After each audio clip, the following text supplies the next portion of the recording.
We now all know that the Druid is the new class dropping inside of Diablo Immortal, and it's going to be coming to the game on July 3rd. Inside of this video, I'm going to be sharing with you my experience while I was over at Blizzard and got to put in about 8 hours of gameplay into this new class inside of their developers build on campus. So I'm going to be bringing you insights from my experience hands-on inside of the game. I'm also going to be going through the patch notes that recently dropped as well, giving you all of the details regarding the skills and even a bunch of the essences. Throughout all of this discussion, I'm going to be putting together a highlight of my experience so that you guys can see a bunch of gameplay in the background demonstrating exactly what the Druid is capable of doing. I'm talking about in PvE and PvP and just general stages throughout the game. So make sure you keep your eyes peeled so you don't miss out on something that could really be interesting to you. So we already know July 3rd, Druid does release. I can't wait. Overall impressions from me playing, it was an unbelievable class with so many different capabilities. You could summon, you can transform, and you have magical abilities as well. This is going to be a game-changing class inside of Diablo Immortal. And I actually have an interview that I just did. It's going to be dropping on my channel tomorrow. I'm going to give this video a little breathing room so you guys can digest all of this. And then tomorrow I'm hitting you with a 30-minute interview with one of the developers of Diablo Immortal, talking to you guys about exactly the thought process behind the Druid. A lot more details on that one tomorrow. All right, so let's get into the details of this. I'm not going to go into the lore of what the Druid is. Many of you may know this character class from Diablo 2 or from Diablo 4. Maybe you've played it before. I will tell you the Druid is in its best form right here inside of Diablo Immortal. I've learned this from playing Diablo 4 with the Druid. I've learned this from having conversations with players who have played the Druid and from the developers, and when they were building out this class in Diablo Immortal, their thought process behind it. All right, so there's going to be 3 different ways, actually 4 different ways that you can play as the Druid. 1, you can do the Primal plane. This is Fractured Plane, but you'll be able to play it as the Druid class. This is going to be a lot of fun because it's going to allow you to test out a whole bunch of the skills and be forced to test out those skills and essences, of course, inside of Fractured Plane. There's also a Druid origin quest called Grovekeeper's Call, where you can also experience Druid. You can create a new character as the Druid, so you could keep playing your class and start a completely new character as Druid if you want to. And of course, which is what I'm going to be doing, I will be class changing to the Druid. Now, it's also worth noting that I love the class change mechanic. I'm going to be Druid for a couple of months, and over that time I'll be bringing you a bunch of different builds for this brand new class. In addition to that, I already have a handful of builds that I'm going to be sharing with you guys over the next few days. So make sure you stay tuned and check out the builds that I put together while I was in the developers build and actually enjoying the class for myself. Now, the Druid introduces a new type of resource. That resource is called Primal Power. On any one of my attack screens, you'll notice I have the attack button, and it's surrounded by a bar of a resource. That resource is Primal Power, and some of the skills used by the Druid require that Primal Power. Other skills don't require Primal Power, and some skills actually fill the bar of Primal Power so you can get it back more quickly. Let me give you a little bit more details here of what it actually is. It's the resource unique to Druids, represented by a green bar above the skill buttons. The resource is required to fuel your most impressive and powerful skills, notably the Werewolf, the Werebear, and Surging Stone. All 3 of these are actually awesome. You're going to see me demonstrating the use of all of them in this video here today. The problem is, you really can't synergize them all well together because they all require this Primal Power. So if I use Werewolf, Werebear, and Surging Stone, 3 of the strongest skills, I would not have enough Primal Power to continuously use them all. So you're going to find yourself either using Werewolf, Werebear, or Surging Stone. At most, you'll probably find yourself utilizing 2 of them. Maybe you'll use Surging Stone and Werebear. or Surging Stone and Werewolf. You probably won't find yourself using Werewolf and Werebear at the same time. It just probably wouldn't be a mechanic used. But you know what? Who knows? Builds are endless. The bear is going to give you some insane tankiness, probably even more tanky than the barbarian. And the werewolf is going to give you the most speed you have ever seen inside of this game. It's actually insane. You'll see that throughout this video. While certain powerful skills consume it, other skills generate it through use, and you also passively generate a small amount for each second of your equipped primary attack. So, as I mentioned, the blog notes, the patch notes are just confirming what I said. Now, I'm going to go through now all of the different primary attacks and then all of the skills from transformations all the way through the rest. As I mentioned, the footage you're seeing in the background is going to be a culmination of all of my different experience over the 2 days. So keep your eyes peeled. It's actually very difficult to tie in every single perfect moment with each perfect talking point because it was, like I said, 6 to 8 hours of footage and so many notes to put together here. So we have 2 different primary attacks. One of them is Ferocious Strike. Here, you will swing and slam your staff, dealing damage over 3 attacks. Enemies other than your primary target take only 25% damage. Fang and Claw, which is when it gets into its ultimate, it's the ultimate of Ferocious Strike, is enhanced for 12 seconds, embracing a savage aspect to the bear, or of the bear, to strike with massive claws, dealing damage in a sequence of 3 attacks. Fang and Claw also grants you a shield for 5 seconds that absorbs damage equal to 20% of your life. Now, if you want something that is tanky, that is really nice because you're getting an additional shield, and if you could do this with the bear form as well, my god, you are going to be one tanky beast. Then we have Landslide. Oh, by the way, the Ferocious Strike, this one, that one's unlocked as soon as you start playing Druid. Landslide unlocks at level 34. Crack the earth and call forth jagged rocks, projecting them forward in a line that bursts with spikes when it hits an enemy, dealing damage in a small area. And then you have the ultimate of Landslide. Landslide is enhanced for 12 seconds, conjuring 5 slabs of rock at a time for you to rain down on nearby enemies. A single enemy can take a maximum of 3 hits with damage after the first hit being reduced by 50%. Nature's Wrath also grants you a shield for 5 seconds that absorbs damage equal to 20% of your life. So you'll see right here, both of them are going to provide you with that shielding. Have I mentioned that the Druid has the best of all classes? It really does have elements of most of the classes that you'll see inside of the game as of right now. So now let's go into the transformations, because these are basically the most exciting parts of the Druid, being able to turn into a werewolf and turn into a werebear. So the werewolf unlocks at level 3. You'll transform into a werewolf and dash forward, dealing damage and marking enemies along your path. When a marked enemy's life drops below 50%, they'll take additional damage. Movement speed is increased by 30% and will consume 5 primal power per second while transformed. Werewolf form replaces your equipped skills while active. So, another thing worth noting regarding transformations. You have your normal skills that you choose to use on your class. But when you transform to either a werewolf or a bear, a new set of skills present themselves. And these could all be chosen additionally. So you'll notice in my interview tomorrow that I actually discussed this. When you switch over to the wolf, we'll say, because we're talking about the werewolf right now, you'll then have the additional attacks that I'm going to share with you guys in just a moment available to you.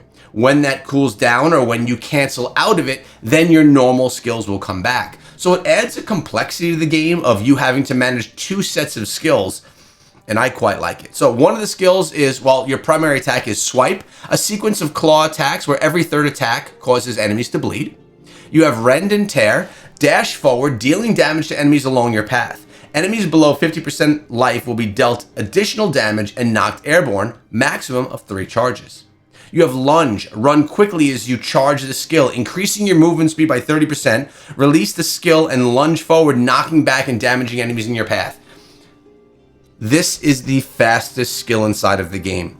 You can hold down lunge, and you'll see it throughout the footage in the background, and you can run, it seems, endlessly. I'm able to run from the bottom of West March all the way up to the top to the bounty boards and back before that actually runs out. And it is faster than the fastest class that we have inside of the game right now by a lot. It's going to be very hard for players to get used to the speed that's offered here with lunge when you're playing as the werewolf, and to then go back to a class, especially something like a necromancer, which is actually extremely slow. So that is crazy on how it's going to allow you to move around the map, how it's going to impact you in battlegrounds where you can really jump between the idols. Lunge is a must use if you're using the werewolf. We have Howl. Unleash a powerful howl, dealing damage to all nearby enemies and marking them. When a marked enemy's life drops below 50%, they'll take additional damage. And then we have Revert, which would end the transformation, cancel out, start gaining more primal power back, because remember, all of these items that you're using in that form are going to take primal power. Then you switch back, you have your normal skills, you can start utilizing skills that will refill your primal power, you could build your builds out around that, and then you're good. Now, let's talk about the Werebear, the second transformation inside of the Druid kit.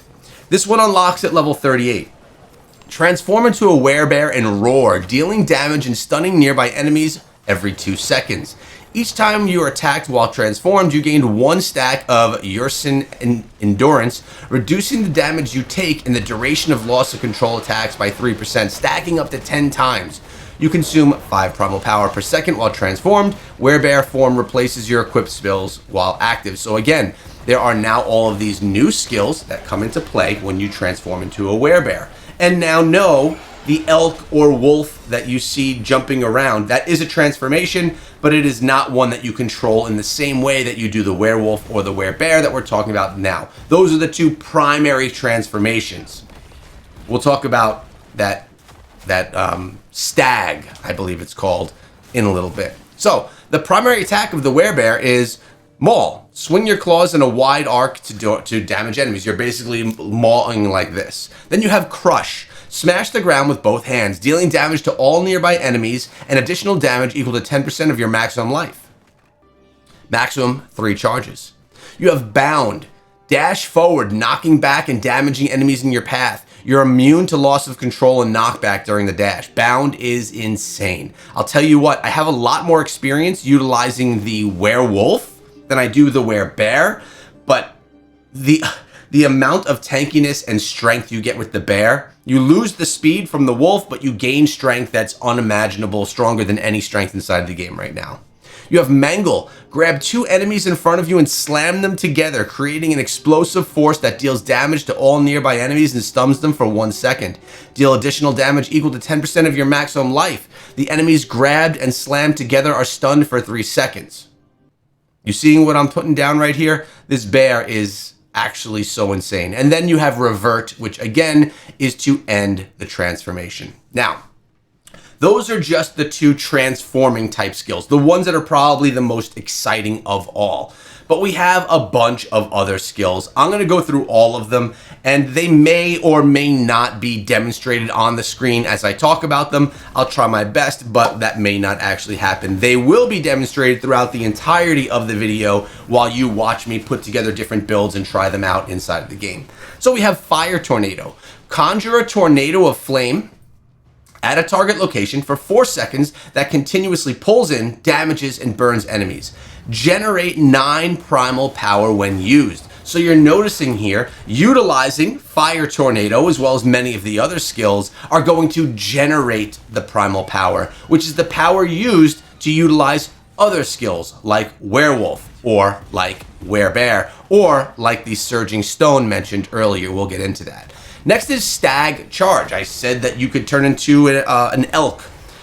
This is not like turning into a bear. It's more skill-based like you would know a traditional skill. But here we go. Become a noble stag to perform 3 successive leaps, dealing damage to enemies upon landing. The first 2 leaps are also slow enemies reducing their movement speed by 40%.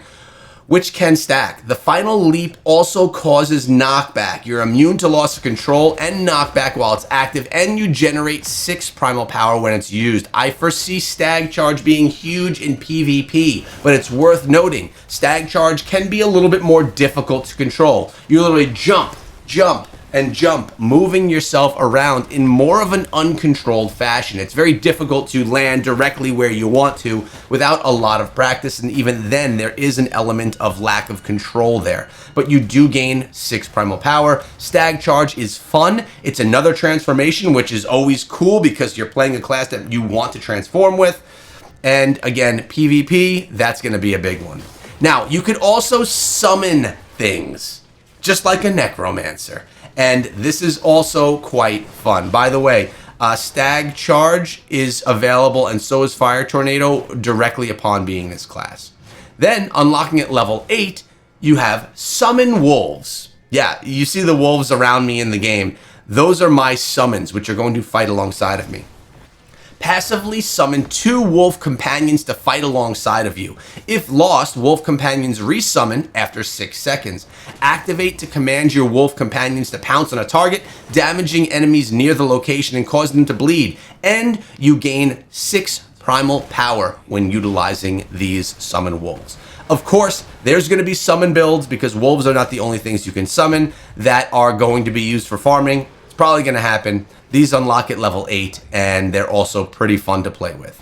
We have Earthquake, which unlocks at level 15. Create an earth-shattering tremor at a target location, dealing damage and knocking enemies airborne. Affected enemies fall back to the earth with great force, dealing damage to nearby enemies where they land. Charge this skill to increase its area by up to 50%, and you generate 9 of that primal power after you use it.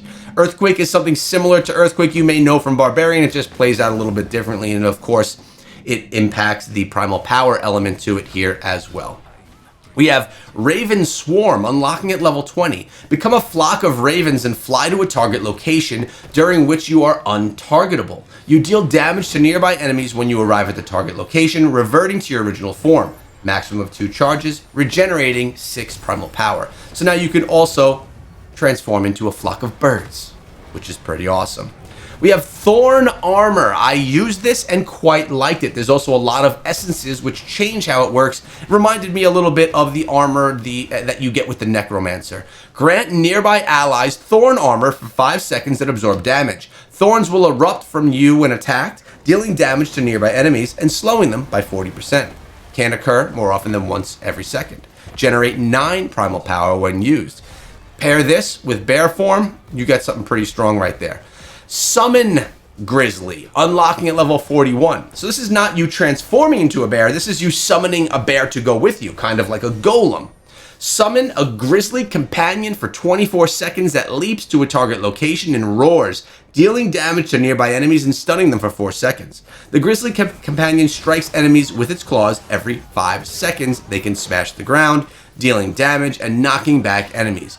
Generate 36 primal power when used. I don't know if that is a typo that I'm reading right here. 36 primal power seems like a lot. When you go with the summon wolves, you get 6. That could be an error. I don't want to confirm that one right there. That seems like a lot of primal power that you are getting back there. Let's talk about the next skill, Summon Oak Sage, which unlocks at level 44. Passively summon an Oak Sage for every 3 primary attacks that hit an enemy, up to a maximum of 3 Oak Sages whose fire projectiles at your enemies. Actively command an Oak Sage to self-destruct at a location, damaging enemies and immobilizing them for 4 seconds. You get 9 primal power when you use that. We have Circle of Life. Yes, you can heal as the Druid as well. So we have a healer, a summoner, we have a wizard type class, and we also have a shapeshifter. Strike the ground, causing vines to quickly grow and create a field of restorative flora for 10 seconds, healing you and allies with each second. The vines produce a healing blossom every 1.5 seconds, and you or your allies may touch them to heal, consuming the blossom, generating 15 primal power when used. Crusader-like in how it'll be buffing your party. Surging Stone, one of my favorites. This is an extremely powerful skill. It does consume primal power. The third skill, you have the Werewolf, the Werebear, and Surging Stone. They are the three that will actually consume your primal power. Tap into the raw strength of the earth. By the way, this unlocks at level 50. Consuming primal power to cause thorned spires of rock to erupt from the earth every second. Literally, the ground around you erupts, dealing damage to nearby enemies and causing them to bleed. The spires of rock also knock enemies airborne, but no more than once every 6 seconds. You consume 10 primal power per second when it's active. This is another one you're going to see in PvP. When we were all battling, you would notice someone would pop Surging Stone, it would knock everyone up, and then you would come in with a Werewolf or a Werebear or some other skills. It's going to be huge. You'll see this one everywhere. Then the final skill we have is the Rad Might. This one unlocks at level 53. Unleash a savage roar that inspires and invigorates, increasing the maximum life of nearby allies by 12.5% and your maximum life by 25% for 180 seconds. Those affected are also immune to the next 3 total loss of control effects for 6 seconds. Generate 15 primal power. Are you not feeling some kind of an Undying Rage feel here? Now, no, it's not Undying Rage. It's not going to make you prevent death, but it is going to be increasing your personal maximum life by 25% for 6, 12, 18, 3 minutes. This one is massive. Again, one that we're going to most likely be seeing in PvP. Now, we got through the skills. There are a ton of essences, 60 new legendary items to be correct here, and they are all going to impact and change how all of this works. Let's go through all of them. Again, I'm not going to be able to demonstrate as I go through each one. That would have been insane to actually piece together all of that footage. So we're going to talk about main hands first, and I will go a little bit more quickly through all of these. Main hand, Staff of Droves. Landslide also increases your primary attack speed by 7% for 5 seconds when it hits an enemy, stacking up to 3 times. Loam Skull. Werewolf now wreaths you in fire when you transform, damaging and burning nearby enemies and causing explosions of flame when primary attacks critically hit. I use this essence quite a bit. Having yourself be a fiery werewolf, it just adds burn to the effect, causing more damage. It's awesome. Breach of Growling Earth. Earthquake damage is increased by 20% when it hits slowed enemies. The Craw. Werebear now transformed into a gigantic bear with increased attack range and maximum life, making bear even stronger. The Ordered Crook. Werewolf transformation now causes you to leap to a target location, knocking enemies airborne and marking them. Your critical hit chance is increased as the marked enemies, and you restore as increased against the marked enemies, and you restore life when the marks expire. So a little bit of a healing element in there. Frenzy Reed. Rabid Might duration is extended by 30% while transformed. Burn Socket. Fire Tornado generates an additional 1 primal power per enemy hit, up to a maximum of 10, so being able to restore more of that primal power. Rattling Shell. Summon Wolves also increases your movement speed by 15% each time an active wolf is under your control. Now, this is really cool. Remember I spoke of how the wolf transformation with that dash, and you could hold down the dash and run all around the map?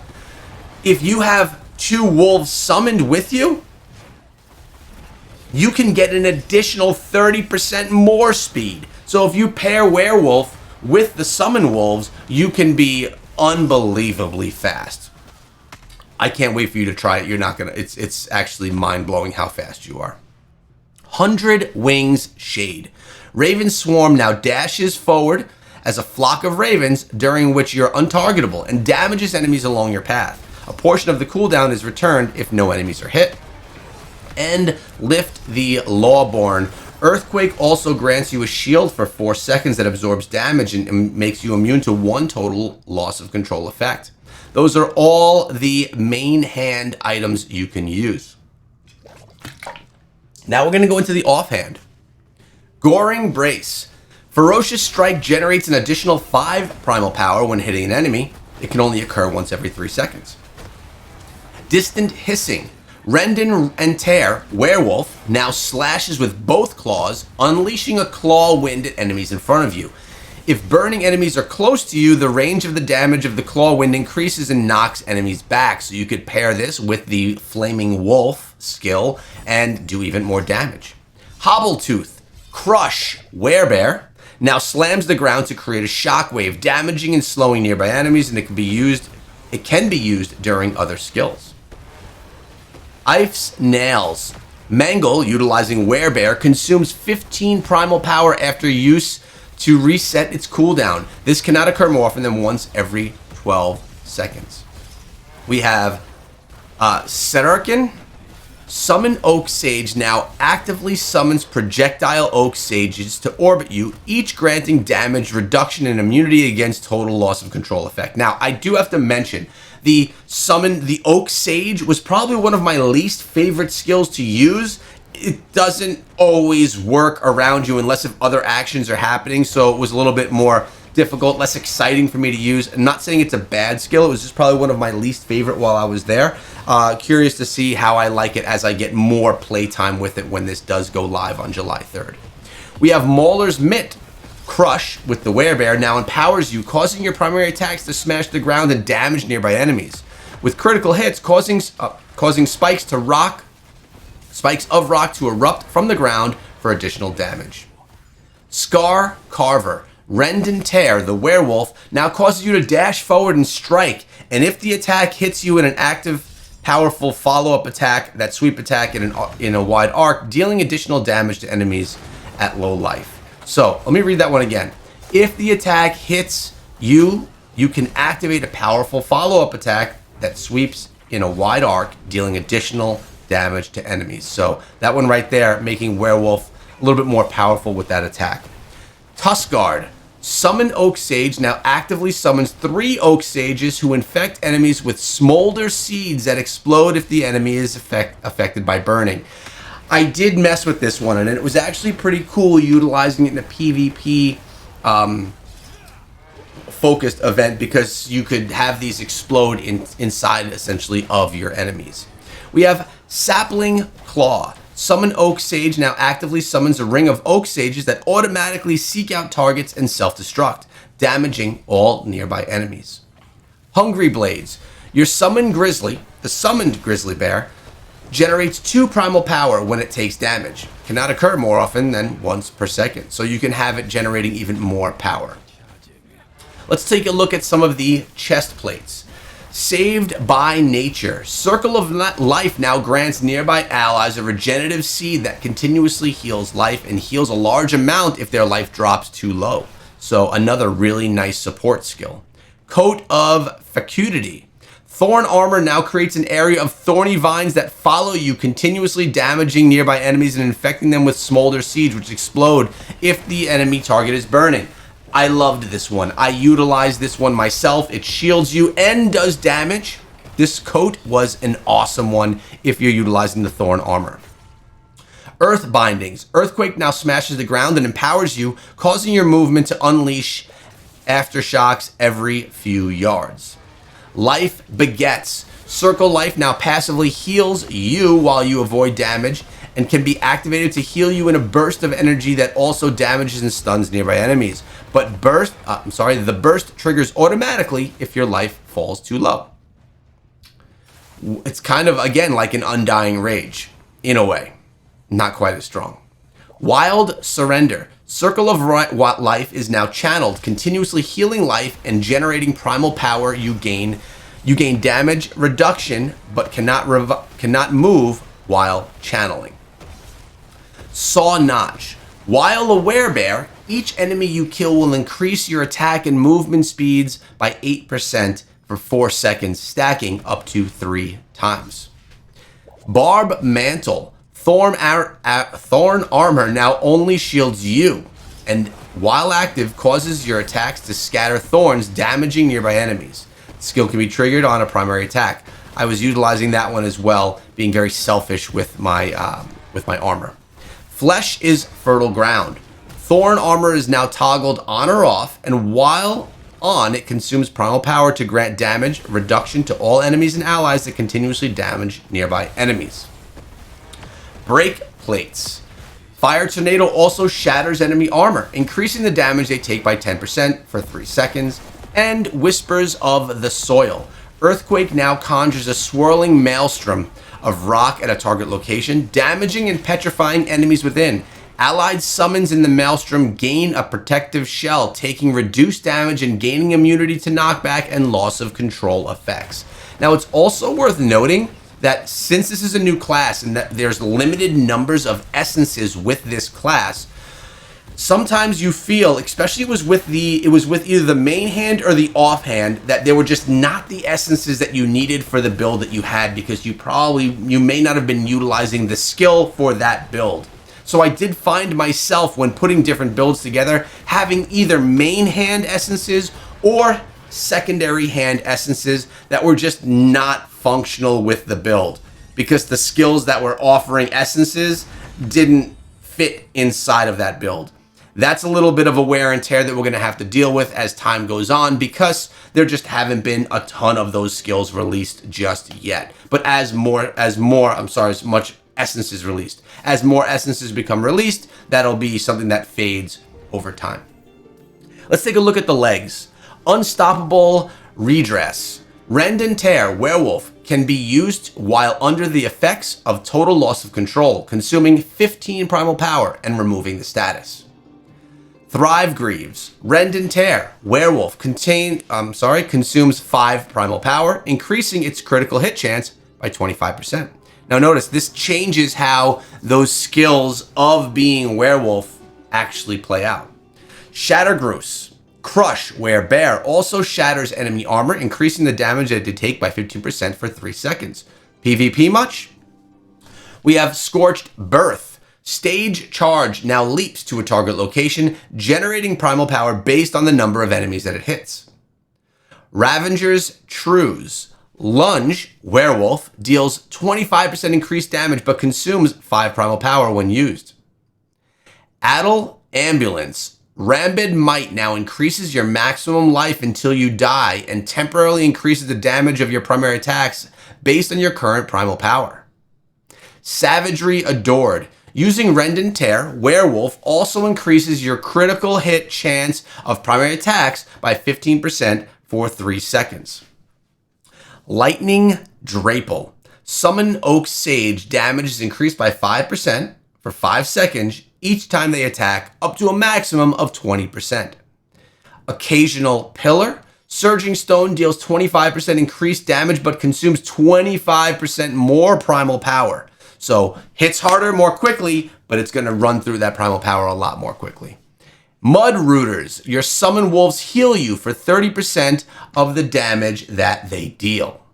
Next, we're going to talk about the helmet, then move on to the shoulders. So for our helmet, we have Spangblain. Fire Tornado now targets a location, causing a cinder cone to form and pull in nearby enemies, then erupt with a burst of flame that damages and knocks them airborne.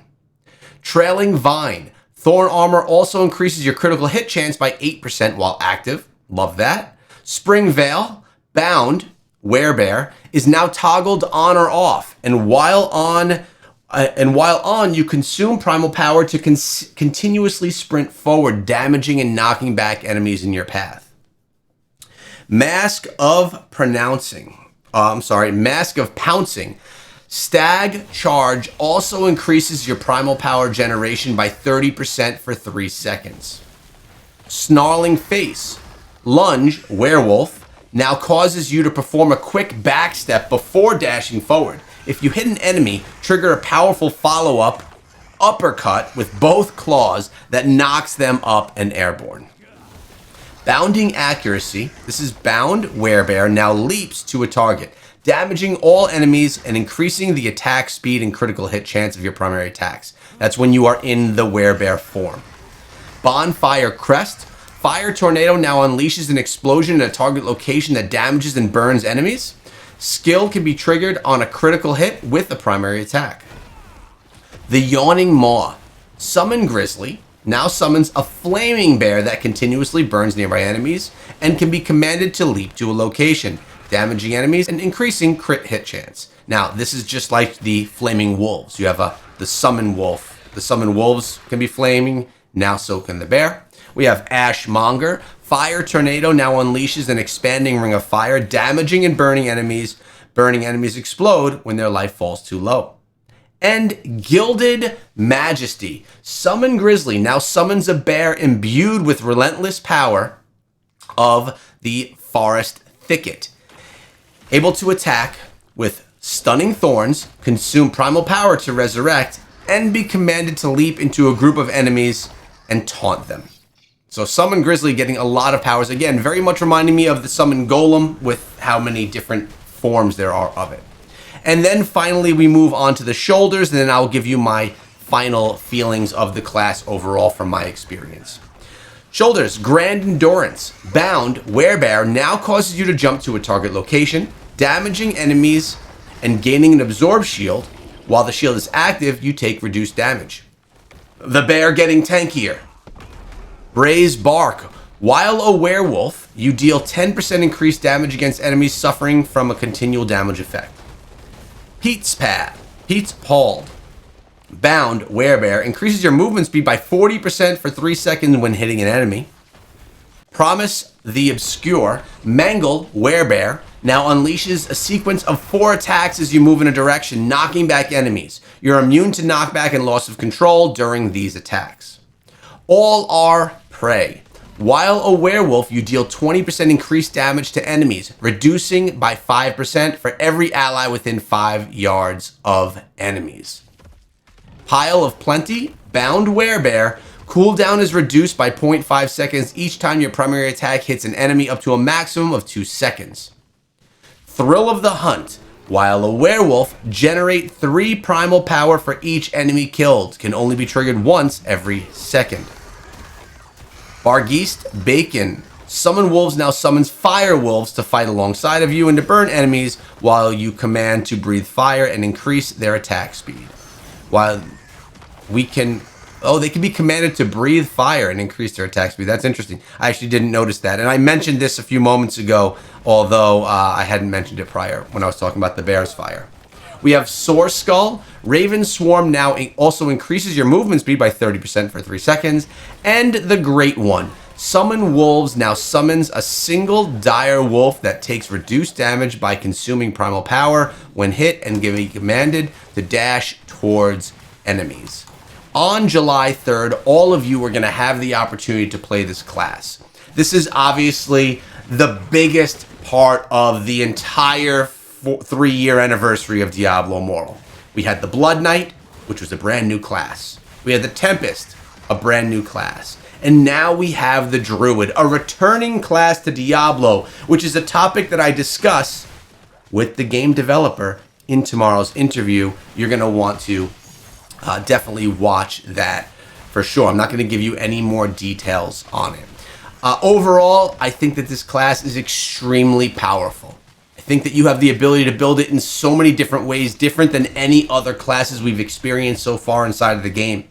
If you want to be a powerful summoner, you can. If you want to be a transformative type being, you can. If you want to be just use the earth to fight alongside of you, like Captain Planet, just kidding, you can do that as well. It's definitely, I think I'm pretty confident in saying that this is the most versatile class inside of the game. The class that's going to have the most different types of builds for doing different things. And potentially even the one that's going to be the least boring for you over time, because it's going to continuously have different types of builds that are completely different types of play styles. It is quite exciting. Now, regarding PvP, throughout the event, it was difficult to have actual PvP matches. because there were only a handful of us in the room together. We were all trying to queue at the same time, but oftentimes we were all on the same team against a bunch of bots. Sometimes those bots would just hide behind the wall and we wouldn't actually be able to fight. PvP was difficult to test. It was also difficult to drop a lot of damage onto the spires, so that was a thing as well. But the damage that we were able to do against some enemies, and the CC effect that we were able to do, and the speed we were able to implement, and the tankiness we were able to use was all testable, and it felt very, very good. I do think that this is going to be a really great class for PvP, and I'm not just talking about in one form. I think there's going to be multiple PvP builds utilizing the werewolf for speed and capturing, the werebear for holding idols, and even some type of those summoning abilities and some of that earth management, where you can manipulate the earth to CC other players, then dive on in, take them out with some other spells. I think this is going to be a really fun class.